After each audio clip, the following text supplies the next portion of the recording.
तो यहाँ पर बच्चों आप लोगों की ह्यूज डिमांड पर हम लेकर आए हैं एक डिटेल्ड वीडियो, जिसमें हम लोग बात करने वाले हैं detailed syllabus of business studies के बारे में for class 12 for the academic session 2023 to 2024। जय Shri Shyam everyone, this is your educator Sakshi Dua, welcome you to class 12 grooming education. तो इस वीडियो में हम लोग बात करेंगे detailed syllabus of business studies for class 12। तो ये वीडियो आपके लिए बहुत ही स्पेशल होने वाली है, तो बने रहें वीडियो के एंड तक। तो यहाँ पर बच्चों मैं आपको बता दूं कि आपका जो बिजनेस स्टडीज का है weightage for overall CBSE score board वो रहने वाली है 100 मार्क्स की। उसमें से 80 मार्क्स का तो थियोरी का पेपर कंडक्ट होता है और 20 मार्क्स का आपका होता है फाइल वर्क। तो 100 मार्क्स कुछ इस तरीके से डिवाइडेड है कि सीबीएसई आपका पेपर कंडक्ट करेगी, 80 मार्क्स का थियोरी पेपर होगा और 20 मार्क्स का आपका क्या है फाइल वर्क है। अब बात करते हैं थियोरी पेपर की, जो कि आपका 80 मार्क्स का कंडक्ट किया जाएगा।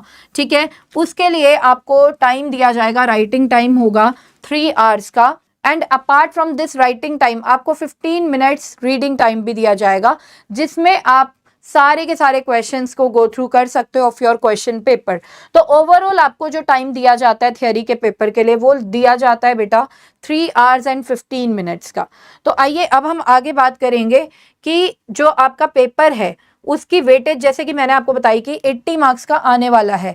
ठीक है, अब उन 80 मार्क्स में कौन कौन सा कंटेंट है, तो देखिए सबसे पहले हम बात करेंगे, देखिए जो आपका थियोरी का पेपर है वो है 80 मार्क्स का। ठीक है, ये जो पेपर है बेटा वो 2 पार्ट्स में डिवाइडेड होगा, part A and part B. जैसे कि हम जानते हैं आपकी 2 बुक्स है, फर्स्ट बुक है बेटा principles and functions of management and second book है आपकी बिजनेस फाइनेंस एंड मार्केटिंग। जो आपकी फर्स्ट बुक है वो आएगी 50 मार्क्स की इन योर थियोरी पेपर, और जो आपकी सेकेंड बुक है which is business finance and marketing वो आएगी 30 मार्क्स की।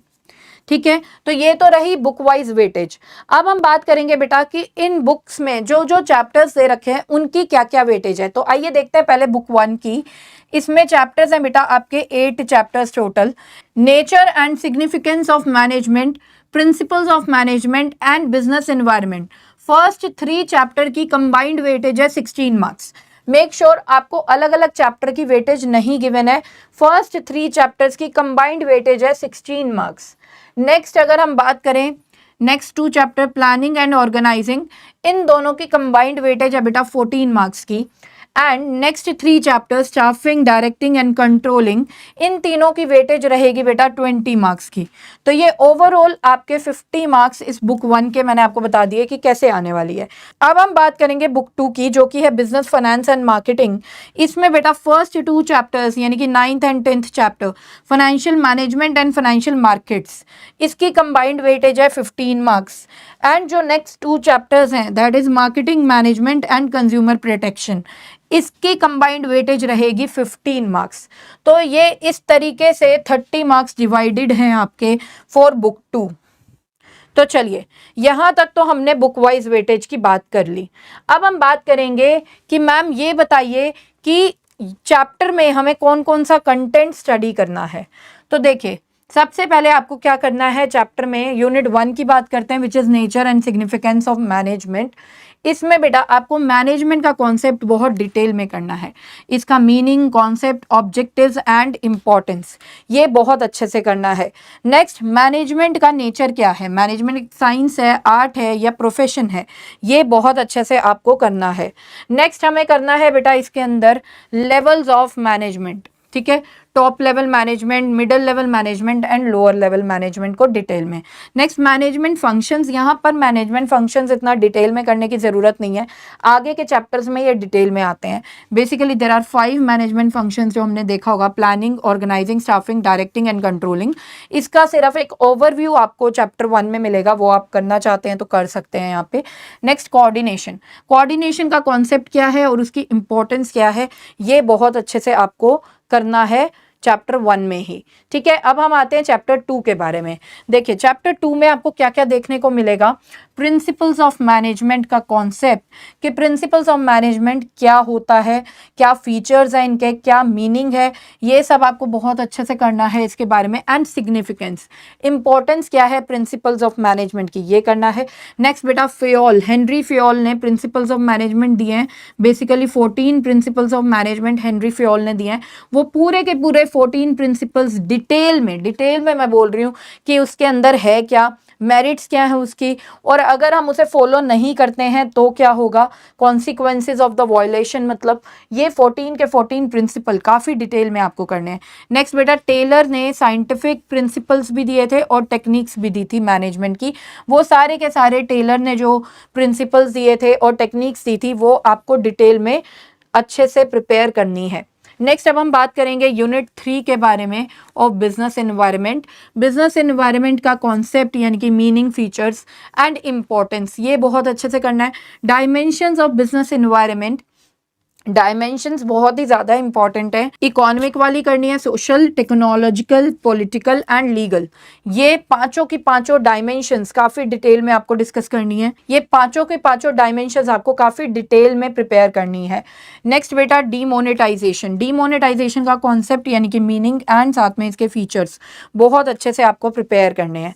तो ये तो हो गई फर्स्ट 3 चैप्टर्स के बारे में जो कि 16 मार्क्स की वेटेज रखते हैं हमारे एग्जाम में। अब हम बात करेंगे यूनिट 4 की, दैट इज प्लानिंग। प्लानिंग में आपको डिटेल में इसका meaning, features, importance and limitations करनी होंगी। ठीक है, प्लानिंग प्रोसेस बहुत ही ज़्यादा इंपॉर्टेंट होता है। प्रोसेस बेटा किसी भी फंक्शन का हो, प्लानिंग का, ऑर्गेनाइजिंग का, स्टाफिंग का, डायरेक्टिंग का, कंट्रोलिंग का, सारे के सारे प्रोसेस इंपॉर्टेंट है, वो अच्छे से करने हैं। नेक्स्ट टाइप्स ऑफ प्लान में single use plan, standing plans, ठीक है, ऑब्जेक्टिव्स क्या है, स्ट्रैटेजी क्या है, पॉलिसी क्या है, प्रोसीजर क्या है, मेथड क्या है, रूल क्या है, बजट क्या है, प्रोग्राम क्या है, ये बहुत अच्छे से आपको प्रिपेयर करना है। नेक्स्ट अब हम करेंगे यूनिट 5 की बात, विच इज ऑर्गेनाइजिंग। ऑर्गेनाइजिंग में आपको इसका कॉन्सेप्ट यानी कि मीनिंग, फीचर्स करने हैं एंड इंपॉर्टेंस करने हैं। ठीक है, next is organizing process. Organizing का प्रोसेस बहुत ज़्यादा इंपॉर्टेंट है। नेक्स्ट स्ट्रक्चर ऑफ ऑर्गेनाइजेशन बहुत अच्छे से डिटेल में करना है। फंक्शनल स्ट्रक्चर को एंड डिविजनल स्ट्रक्चर को डिटेल में हम करेंगे। फॉर्मल एंड इनफॉर्मल ऑर्गेनाइजेशन बहुत ज़्यादा डिटेल में हमें करनी है यहाँ पर। ठीक है, next one is delegation. Delegation हम डिटेल में डिस्कस करेंगे, डेलीगेशन का कॉन्सेप्ट क्या है, एलिमेंट्स क्या है एंड इंपॉर्टेंस क्या है। नेक्स्ट वन इज डिसेंट्रलाइजेशन का कॉन्सेप्ट एंड इंपॉर्टेंस डिटेल में। Next will talk about the staffing. अब स्टाफिंग में आपको क्या क्या करना है, स्टाफिंग में कॉन्सेप्ट मतलब meaning, features and importance of staffing. Staffing as a part of human resource management, बहुत ही इंट्रोडक्शन सा है, छोटा सा है, बस यही करना है। नेक्स्ट स्टाफिंग प्रोसेस बहुत ज़्यादा इंपॉर्टेंट है। रिक्रूटमेंट प्रोसेस करना है, सिलेक्शन प्रोसेस काफ़ी डिटेल में करना है। ठीक है, ट्रेनिंग एंड डेवलपमेंट बहुत अच्छे से करना है, इसका concept, importance, methods of training जो है specially on the job training वो बहुत ज़्यादा इंपॉर्टेंट होती हैं, और off the job training. Off the job training में we have vestibule training, apprentice training and internship training. ठीक है, सिर्फ ये करना है आपको, सारे के सारे नहीं करने हैं ऑफ द जॉब ट्रेनिंग में। Next will talk about the directing, unit 7 directing. ठीक है, अब डायरेक्टिंग में क्या क्या करना है, कॉन्सेप्ट यानी कि मीनिंग एंड फीचर्स और importance of directing. Next elements of directing काफ़ी डिटेल में डिस्कस करेंगे। मोटिवेशन, मोटिवेशन में कॉन्सेप्ट बहुत ज़्यादा इंपॉर्टेंट है, मोटिवेशन का मतलब meaning and features. Next Maslow's hierarchy of needs, जो मैस्लो की नीड हायरार्की थियरी है वो काफ़ी डिटेल में करनी है। Financial and non financial incentives काफ़ी डिटेल में आपको डिस्कस करना है। लीडरशिप में कॉन्सेप्ट इसका मतलब मीनिंग एंड फीचर्स, साथ में styles of leadership is very very important, like authoritative, democratic and laser-fair, ये बहुत अच्छे से आपको करने होंगे। नेक्स्ट कम्युनिकेशन अच्छे से प्रिपेयर करना है बेटा। कम्युनिकेशन क्या है, कॉन्सेप्ट क्या है इसका, फॉर्मल एंड इनफॉर्मल कम्युनिकेशन क्या होता है, बैरियर्स टू इफेक्टिव कम्युनिकेशन क्या है, मतलब क्या रिस्ट्रिक्शंस आती हैं इफेक्टिव कम्युनिकेशन में, how to overcome the barriers, barriers को कैसे ओवरकम कर सकते हैं हम, तो ये सब बहुत अच्छे से आपको करना है। नेक्स्ट अब हम बात करेंगे कंट्रोलिंग की, यूनिट 8 विच इज़ कंट्रोलिंग। तो कंट्रोलिंग में कॉन्सेप्ट एंड इंपॉर्टेंस क्या है, रिलेशनशिप क्या है कंट्रोलिंग और प्लानिंग की, स्टेप्स क्या इन्वॉल्व हैं कंट्रोलिंग में, ये बहुत अच्छे से आपको करना है। तो ये तो था बेटा पार्ट ए तक। अब हम पार्ट बी के बारे में बात करेंगे, बुक 2 की बात करेंगे, which is business finance and marketing. इसमें यूनिट 9 फाइनेंशियल मैनेजमेंट, इसमें क्या क्या करना है आपको, फाइनेंशियल मैनेजमेंट का कॉन्सेप्ट क्या है, रोल एंड ऑब्जेक्टिव्स क्या है, ठीक है, फाइनेंशियल डिसीजंस जितने भी हैं, लाइक इन्वेस्टमेंट डिसीजन है, फाइनेंसिंग डिसीजन है, डिविडेंड डिसीजन है, इनका मीनिंग एंड फैक्टर्स अफेक्टिंग बहुत ज़्यादा डिटेल में आपको डिस्कस करने हैं। फाइनेंशियल प्लानिंग क्या होता है, इसका कॉन्सेप्ट एंड इंपॉर्टेंस डिटेल में प्रिपेयर करने हैं, ठीक है। नेक्स्ट कैपिटल स्ट्रक्चर क्या है, ठीक है, कैपिटल स्ट्रक्चर का कॉन्सेप्ट क्या है and factors affecting capital structure बहुत अच्छे से। Fixed and working capital requirement क्या होता है और factors affecting fixed capital requirement and working capital requirement काफ़ी डिटेल में हमें डिस्कस करना है। Next we have unit 10 which is financial markets. Financial markets में आपको इसका कॉन्सेप्ट करना है, मीनिंग एंड फीचर्स करने हैं, मतलब मनी मार्केट काफ़ी डिटेल में डिस्कस करनी है एंड कैपिटल मार्केट काफ़ी डिटेल में डिस्कस करनी है, और कैपिटल मार्केट के टाइप्स भी, प्राइमरी एंड सेकेंडरी मार्केट, ये बहुत अच्छे से करना है, ठीक है। नेक्स्ट स्टॉक एक्सचेंज बहुत अच्छे से करना है, इस पे तो क्वेश्चन 99% इंपॉर्टेंट हो जाता है। स्टॉक एक्सचेंज फंक्शंस क्या है, स्टॉक एक्सचेंज के क्या ट्रेडिंग प्रोसीजर है स्टॉक एक्सचेंज पे, ठीक है, ये बहुत अच्छे से डिस्कस करना है आपको। नेक्स्ट सेबी क्या है, securities and exchange board of India, SEBI, इसके ऑब्जेक्टिव्स क्या है और फंक्शंस क्या है, बहुत ही important. Next marketing, next unit is unit 11 marketing. Marketing में कॉन्सेप्ट क्या है मार्केटिंग का, मार्केटिंग के फंक्शंस क्या है, फिलॉसफीज़ क्या है मार्केटिंग की, मार्केटिंग मिक्स क्या है, इसके एलिमेंट्स क्या है मार्केटिंग मिक्स के, ठीक है। प्रोडक्ट के बारे में आ सकता है, ब्रांडिंग, लेबलिंग एंड पैकेजिंग, ठीक है, इनका कॉन्सेप्ट। प्राइस के बारे में concept and factors determining price.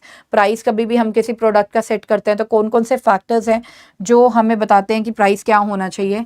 Physical distribution, physical distribution का कॉन्सेप्ट, मीनिंग क्या है, कंपोनेंट्स क्या है फिजिकल डिस्ट्रीब्यूशन के, एंड चैनल्स ऑफ डिस्ट्रीब्यूशन क्या है, ये सब।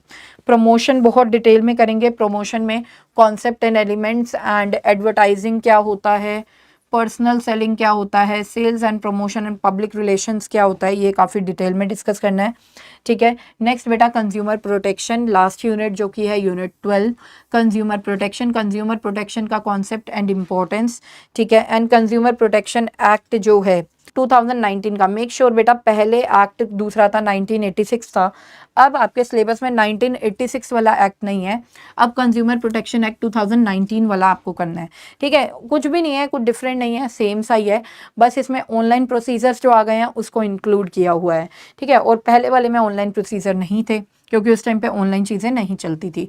तो इसमें मीनिंग ऑफ कंज्यूमर क्या है, rights and responsibilities of the consumer according to the consumer protection act 2019, who can file a complaint, कौन कौन फाइल कर सकता है कंप्लेंट, रीड्रेसल मशीनरी क्या है, रेमेडीज अवेलेबल क्या क्या है, ठीक है, कंज्यूमर अवेयरनेस के लिए कौन कौन से क्या क्या रोल रहता है कंज्यूमर ऑर्गेनाइजेशंस का, नॉन गवर्नमेंट ऑर्गेनाइजेशंस का, ये सब। तो अब हम बात करेंगे गाइस कि हमारे जो कोर्सेज हैं क्लास 12 के वो हमने फ्री ऑफ कॉस्ट अवेलेबल कर दिए हैं आप लोगों के लिए। उसमें आपको मिलेंगे video lectures of all chapters. तो जो कोर्स है वो अवेलेबल है इंग्लिश के लिए, इकोनॉमिक्स के लिए, अकाउंट्स के लिए एंड बिजनेस स्टडीज के लिए। तो देर किस बात की है, जल्दी से एनरोलमेंट करा लीजिए और अपनी प्रिपरेशन को स्टार्ट कर लीजिए with the best courses of grooming education academy. तो आई होप गाइज आपको ये वीडियो काफी अच्छे से समझ में आई होगी। अगर इसके बाद भी आपको कोई डाउट है तो डोंट वरी, आप हमें कमेंट सेक्शन में पूछ सकते हैं, हमारी जो टीम है वो आपको as soon as possible reply करेगी। तो यहाँ पर गाइस सेशन को एंड करना चाहती हूँ, मिलते हैं हमारे नेक्स्ट सेशन में। Till then bye bye, take care, जय श्री श्याम।